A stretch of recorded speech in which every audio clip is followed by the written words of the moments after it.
আসসালামু আলাইকুম সুপ্রিয় অষ্টম শ্রেণীর শিক্ষার্থী ভাই বোনেরা, আশা করি তোমরা সকলেই ভালো আছো। তোমাদের বিষয়ভিত্তিক মূল্যায়ন নির্দেশিকা অষ্টম শ্রেণীর ডিজিটাল প্রযুক্তি এই সাবজেক্টটি যেভাবে মূল্যায়ন করাবে, অর্থাৎ তোমাদের বোর্ড কর্তৃক যে নির্ধারিত সিলেবাসটি দেওয়া হয়েছে সেই সিলেবাসে কিভাবে শিক্ষক তোমাদের কোন বিষয়গুলো মূল্যায়ন করবে এবং শিক্ষার্থীরা কোন বিষয়গুলো পড়তে হবে সেই বিষয়গুলো আমি তোমাদেরকে দেখিয়ে দিচ্ছি।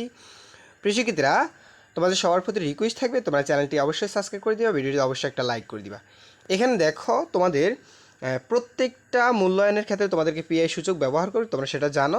তো এখানে এপিআই এর আলোকে তোমাদেরকে নির্ধারণ করতে হলে কোন তথ্য কিভাবে নিরপেক্ষতা হারাতে পারে তা নির্ধারণ করতে পারা, অর্থাৎ তোমাদের সেশন একে ছক 1.1-এর তিনটি পরিস্থিতির দুইটিতে খালি ঘরের যে তথ্য নিরপেক্ষতা বিশ্লেষণ তোমাকে লিখতে হবে। এরপর তোমাকে ছক 1.3-এ সম্ভাব্য ভুল উৎস ও সঠিক উৎস লিখতে হবে। সেশন 3-এ তোমাকে সেশন 6 এবং 7-এর অর্থাৎ 1.3 অনুযায়ী বিভিন্ন জন থেকে তথ্য শ্রেণীকরণ করতে হবে, অর্থাৎ প্রযুক্তি ব্যবহার ও বস্তুনিষ্ঠ তথ্য নির্বাচন করতে হবে। প্রযুক্তি ব্যবহার করে বস্তুনিষ্ঠ তথ্য সংগ্রহ করতে পারছো কিনা সেই বিষয়গুলো তোমাকে জানতে হবে, ঠিক আছে।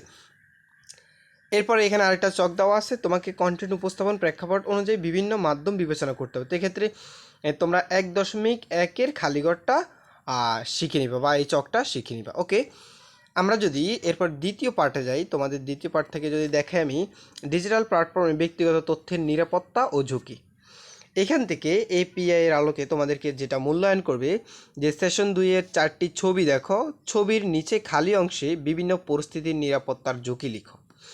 এরপরে ডিজিটাল প্ল্যাটফর্মে ব্যক্তিগত তথ্যের নিরাপত্তার জন্য কি কি কৌশল তুমি অবলম্বন করতে পারো সেই বিষয়টি তোমাকে জানতে হবে, ঠিক আছে, এই বিষয়গুলো। এরপরে আবার এখানে বলা হচ্ছে সাইবার ক্রাইমে, এখানে সাইবার ক্রাইম সামাজিক দিকগুলো বিবেচনায় কাজ নিজের নৈতিক অবস্থান নির্ধারণ করতে হবে, অর্থাৎ সেশন 3-এর সর্বশেষ যে কাজটি রয়েছে সেই কাজটি তোমাদেরকে করতে হবে এবং নিরাপদ ডিজিটাল জীবনযাপনের উপর একটি নাটকের স্ক্রিপ্ট তৈরি করতে হবে। দেখো এখানে কিন্তু বলা হচ্ছে তোমাদেরকে যে ডিজিটাল জীবনযাপনের উপর একটি নাটকের স্ক্রিপ্ট তৈরি করতে হবে তোমাকে, ঠিক আছে।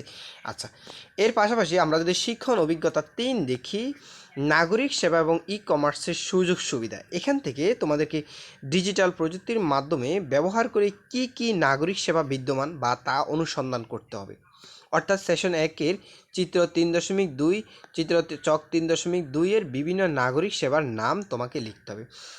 এরপরে ই কমার্সের মাধ্যমে তুমি কি কি সুবিধা পাও এবং তা অনুসন্ধান করতে পারছো কিনা সেই বিষয়গুলো, অর্থাৎ সেশন 3-এর 3.6-এর খালিঘর তোমাকে পূরণ ফিল আপ করতে হবে।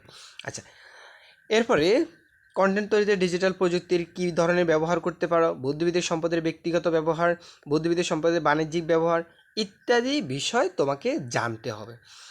এরপরে আমরা শিখুন অভিজ্ঞতা 4, সমস্যার সমাধান চাই প্রোগ্রামের জুড়ি নেই। এই পার্ট থেকে আমরা শিখব যে কোনো বস্তুত সমস্যাকে বিভিন্ন দৃষ্টিকোণ থেকে বিশ্লেষণ করতে পারছে কিনা, অর্থাৎ একটা সমস্যা বিভিন্ন দৃষ্টিকোণ থেকে বিশ্লেষণ করতে হবে তোমাকে। এরপর আমরা যদি এখান থেকে দেখি যে কোনো বাস্তব সমস্যার সমাধানের জন্য ডিজাইনকৃত প্রোগ্রাম উপস্থাপন করতে হবে। এরপর একটি প্রোগ্রামে বিভিন্ন ইনপুটের জন্য আউটপুট কী হবে তা নির্ধারণ করতে হবে। একটি প্রোগ্রামের ইনপুট অনুসারে আউটপুট বিবেচনা করে প্রোগ্রামটি ত্রুটিপূর্ণ কিনা সেটা নির্ণয় করতে হবে।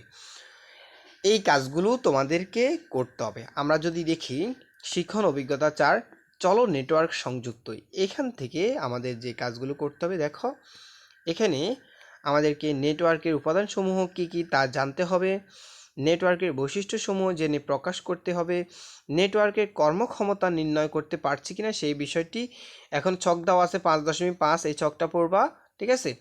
এরপরে নেটওয়ার্কের উপাদান ও বৈশিষ্ট্যের সাথে নেটওয়ার্কের কর্মক্ষমতা সম্পর্কে নির্ণয় করতে হবে, ঠিক আছে। এই পার্ট থেকে তোমরা এই 5.5-এর যে চকটা রয়েছে সেই চকটা শিখে নিবা। ওকে, এরপরে এর পাশাপাশি প্রশ্নগুলো শিখবা।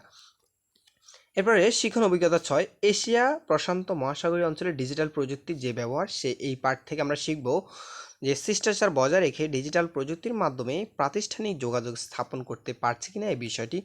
তো এখানেও তোমাদেরকে যে সেশন 1-এর সর্বশেষ ছকে যে 11টি উল্লিখিত বিষয় রয়েছে সেই বিষয়গুলো তোমাকে জানতে হবে, ঠিক আছে। আচ্ছা, এরপরে আমরা এটাই ছিল তোমাদের ডিজিটাল প্রযুক্তি এই সাবজেক্টের বোর্ড কর্তৃক নির্ধারিত সম্পূর্ণ সিলেবাসটি। ঠিক আছে, প্রিয় শিক্ষার্থীরা, তোমাদের যদি কোনো কিছু জানার থাকে বা কোনো পরামর্শ কিংবা যে কোনো বিষয় তোমরা কমেন্ট করে জানাতে পারো, ইনশাল্লাহ আমি প্রত্যুত্তর করার চেষ্টা করব। আর ভিডিওটি ভালো লাগলে অবশ্যই একটা লাইক করে দিবা আর চ্যানেলটা সাবস্ক্রাইব করে দিবা। তোমাদের সবাইকে ধন্যবাদ জানাচ্ছি। আল্লাহ হাফেজ।